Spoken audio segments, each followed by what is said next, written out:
magsasalita sa atin ngayon, mag-share sa inyo, ito po yung tao na kumbaga hinahangaan ng karamihan. Bakit?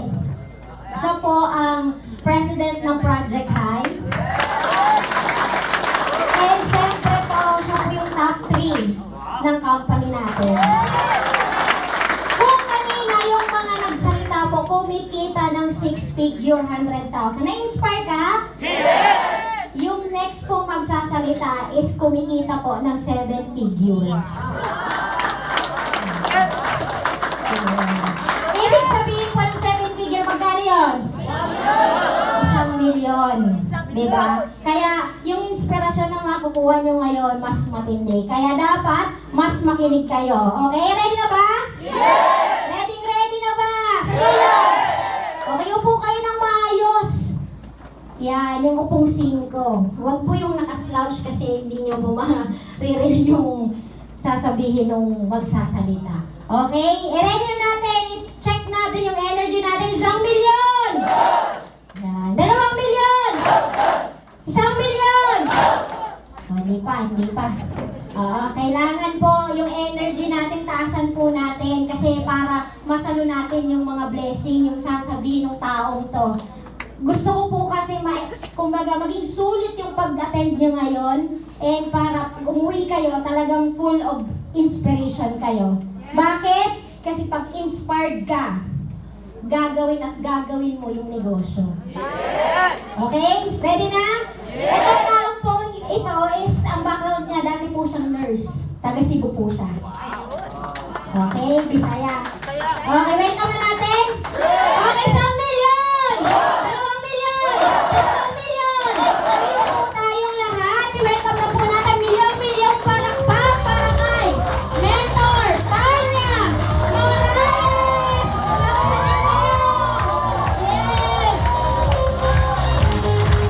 Yes! Palakpakan naman natin, Mentor Nins Tibor! Palakpakan din natin si Coach MJ and si Mentor Jul! Yan, and syempre, pinakamalakas na palakpak para sa sarili mo dahil nandito ka ngayon! Thank you po. Take a seat. So, I will only take a few minutes of your time na lang. Okay lang ba? At bago ako mag-start, pwede ba muna makita yung mga first-timers natin, yung mga guests natin for tonight? Wow! Welcome po! Welcome to EC! Palakpakan naman natin ang ating mga guests for tonight. So, for sure na-inspire kayo kay Coach MJ. Tama? And napakita na sa inyo naman ni Mentor Jul kung gaano kaganda yung company natin. Nakita nyo ba?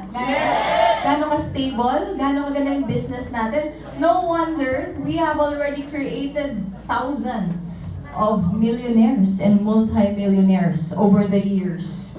Diba? Pinapalakpakan ko yan. Eh, tingnan mo nga yung katabi mo. Tingnan mo yung katabi mo. Baka isa na yan sa mga milyonaryo na create ng EC. Yun. So, ako din po sa mga first-timers who are here, sa mga new members who are here tonight. I was once a first-timer like you. I was once a new member like you.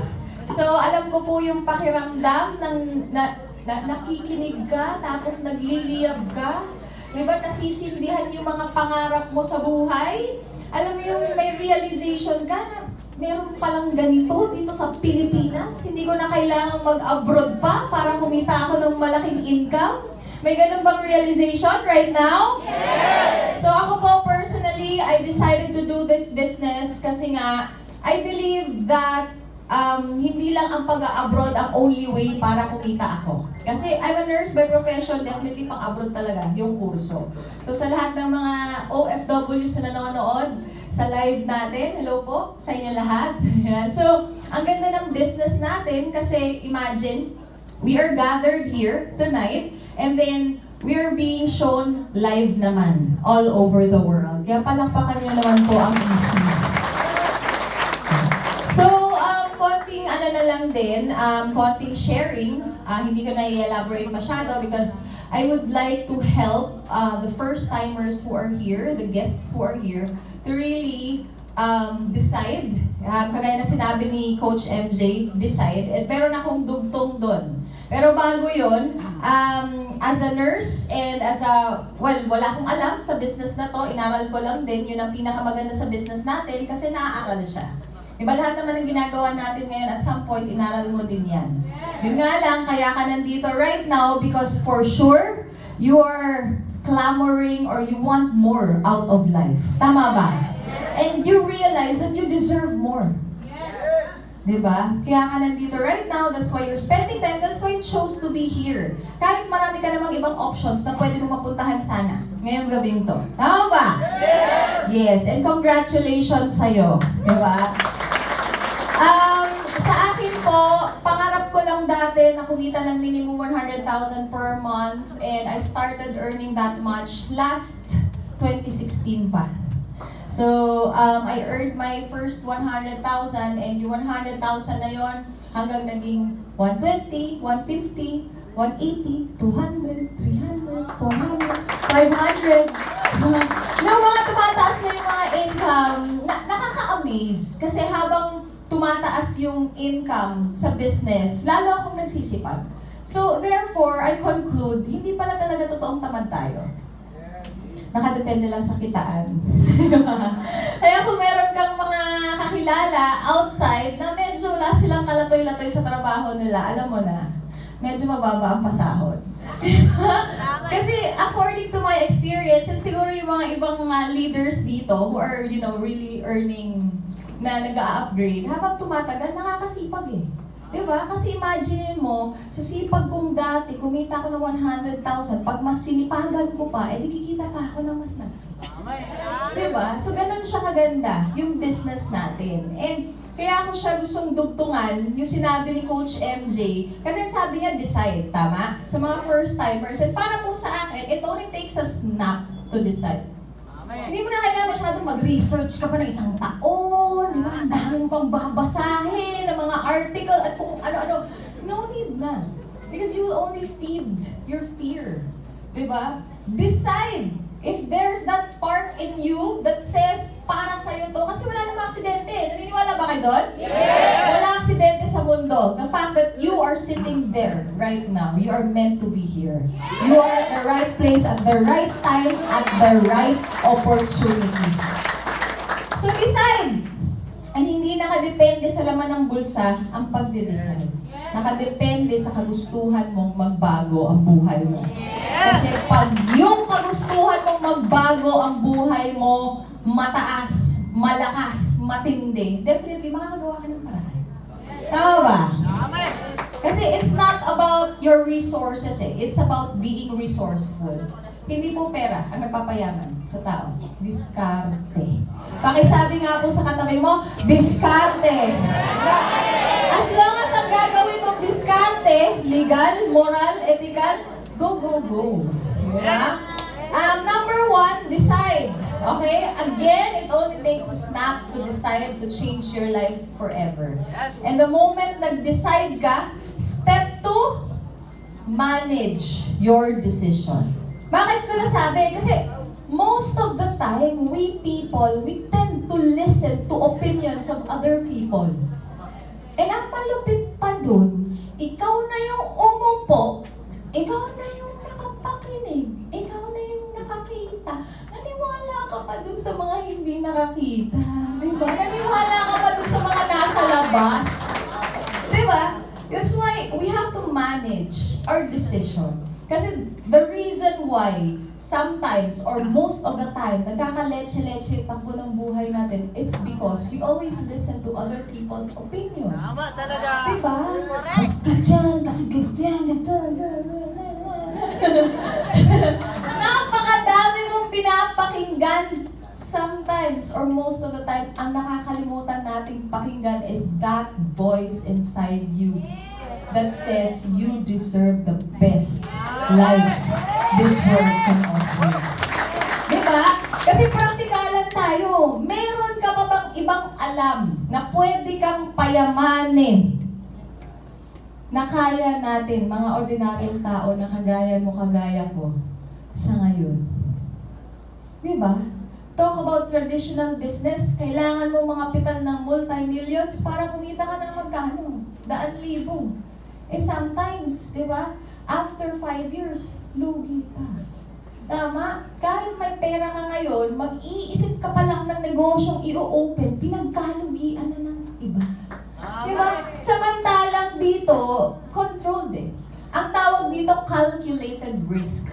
Why? Kasi you are the main factor of your success in this business. Ikaw yung mag-aaral eh. Hawak mo, kontrolado mo. Even nga yung mga online partners natin eh. Even if they are abroad, kontrolado nila negosyo nila. Compared dun sa mga nagtayo ng mga piggery, tas pinamanage siya kay ganito, kay ganyan, ang ending lugi. Tama? For once in your life, you have to make a decision and stand by that decision. Because as for me po, yung pag-join ko dito sa EC and OVI, ito yung pinakamagandang desisyon na nagawa ko sa buong buhay ko. Tanungin mo ako kung bakit? Siyempre dito nagbago yung buong pagkatao ko and nag-follow yung buhay ko. Ganun pala. Dito po, hindi ka parang mananalo lang ng loto, tsumamba ka lang, jumakpat ka lang. No. We will prepare you, mold you, and guide you into that person deserving of the success. Diba? Kaya paghawak mo ng success, paghawak mo ng income, pag-drive mo ng sasakyan, tuloy-tuloy pa yan. Hindi ka lang hanggang first car dito, magsa-sports car ka pa. Diba? Hindi ka lang 100,000 dito, aabot ka din ng 7 figures income per month. Diba? Sometimes medyo nakakasabog po ng utak, that's true. That's why ako po, the very first goal ko was 100,000 kasi yun ang income ko abroad eh, as a nurse. Yun nga lang, as I went on doing the business, kasi full-time ko ginagawa, kinarin ko po talaga ito. Diba? If you'd ask me, if pwede ba yung maging career or part-time lang, ako my viewpoint is kinareer ko talaga. And siguro that's the main reason why ganito din yung naging result ko. Kasi pinag-compare ko eh sa mga ibang pwedeng gawin. Practical lang din akong tao. Lahat naman tayo gusto natin kumita ng pera, tama? Amen. Dito po, sa lahat na mahirap, ito na yung pinakamadali. Diba? Kasi nga, hindi mo gagawin ng mag-isa. Gagawin natin ng magkasama. Diba? Napakasarap. When we go through life, we go through something, adjustments, mga i-discover mo na hindi ka mag-isa. Meron kang katuwang, may kasama, kaagapay. Di ba mukhang iba na naiisip nyo Anyway, ayun, manage your decision. Na malaki ka na, nasa edad ka na, so siguro naman pwede ka na mag-decide for yourself. Tama. Lalo na sa ikakaganda ng buhay mo. Do not let the fears of other people control your life. Tama? Yes! Yes. Kasi nga, fear nila yun eh. Diba? Ikaw, you have to be brave enough. You know, one phrase that I live by and I realized over the years in doing this business is that fortune is for the brave. Kasi sa buhay na to, dapat tapangan mo talaga. Alam mo, pag meron kang konting kaba na nararamdaman sa mga guests na nandito, that is the sign na kailangan mo i-push through to. Because that is how you live. Stop living life as if you're a living dead. Alam mo yung living dead? Alam mo na yung routine mo. Pag uwi mo mamaya, alam mo yung mangyayari bukas. Alam mo yung mangyayari sa buong araw. Alam mo na anong oras ka uuwi. Alam mo na anong sasabakin mong traffic. Ano. Di ba? Alam mo yun? If your life is like that, it's okay. Kaya ka nandito for you to make another choice para po the next 5 years of your life will definitely be a different and beautiful life. Kasi ganun po yung nangyari sa amin. This is not just about pera-pera. It's not about money. It's what the money can do. Right? This is about freedom. Kasi diba, maraming mga tao sa labas, marami lang silang pera, kaso wala silang freedom. But here, in our business, sabayan. As you grow yourself into that person, successful person, magpapanabay po yung financial freedom and time freedom. And napakasarap mo. Tama ba? Yung marami ka ng pera, marami ka pang oras para i-spend yung pera mo sa mga taong mahal mo sa buhay,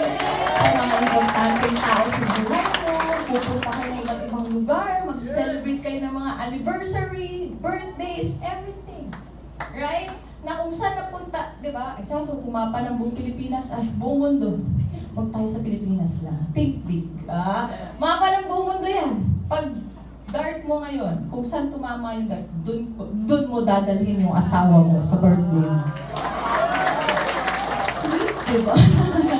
Diba? Pag tama nung dart, dun mo dadalhin yung mama mo sa birthday niya. It's up to you eh. Kasi iba-iba po tayo ng dahilan bakit natin gusto kumita ng pera. Basta yun po yung pangalawa, manage your decision. Buhay mo yan, you deserve to decide for your life. And number 3 po, last, is to join ASAP.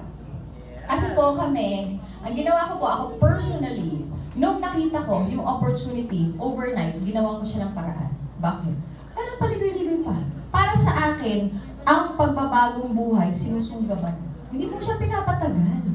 Kasi again, pag pinatagal mo yan, ano pang, kumbaga, gawan natin ng paraan. Huwag mong pag-iipunan.